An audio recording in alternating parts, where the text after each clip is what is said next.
بسم الله الحمد لله والصلاة والسلام على رسول الله وعلى آله وصحبه ومن والاه رب اشرح لي صدري ويسر لي أمري واحلل عقدة من لساني يفقهوا قولي. Et j'ai envie de vous raconter une super belle histoire qui a été racontée par un de nos savants contemporains. Wallahi al-azim, qu'elle est très émouvante. C'est l'histoire d'un homme qui a dit à sa femme: et si on allait manger dans un restaurant? Elle lui répondit: non, je te propose plutôt d'aller le demander à une autre femme. Moi, je ne mange pas au resto avec toi, va manger au resto avec une autre femme. Il s'étonna, il lui dit: je t'invite à manger et tu me dis de sortir avec une autre femme? Mais comment ça?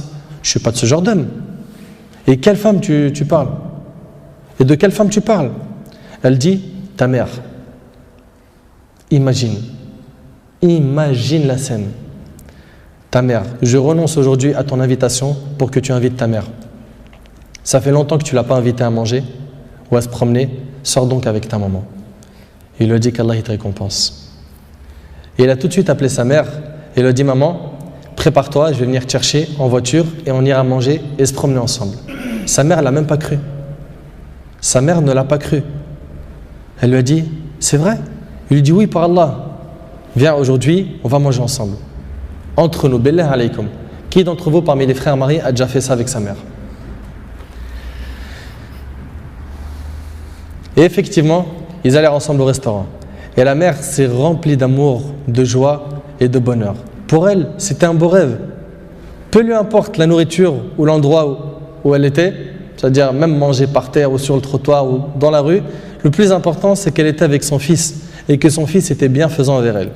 Et qu'il ne l'a pas oublié, qu'il ne l'a pas négligé en s'occupant de sa femme et de ses enfants, et elle passa un jour avec lui qui était l'un des meilleurs jours de sa vie. Elle lui dit au retour, l'homme dit à sa mère au retour: maman, t'es contente? La sortie t'a plu? Elle dit: oui, wallahi, c'était masha'Allah. Elle dit: oui, qu'Allah te récompense. Il répondit: Inch'Allah, je le referai. Elle dit: non, Inch'Allah, la prochaine fois, l'invitation viendra de moi. Il lui dit: Inch'Allah. Et des semaines et des mois passèrent. Le frère a été occupé, puis sa mère tomba malade et mourra.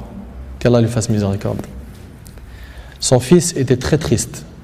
Et quelques jours plus tard, il reçut une invitation au restaurant pour lui et une autre personne, et cette invitation était déjà payée. Étonné, il se demanda de qui vient cette invitation déjà payée. Il est parti alors avec son épouse au même endroit où il avait mangé avec sa mère, et là une lettre l'attendait de la part de sa mère. Il y avait écrit: mon cher fils, qu'Allah te récompense, je t'avais promis de t'inviter au même endroit pour manger, mais tu étais souvent occupé. Et maintenant je tiens ma promesse et je t'invite avec ta chère épouse, et je t'invite avec ta chère épouse, qu'Allah vous récompense.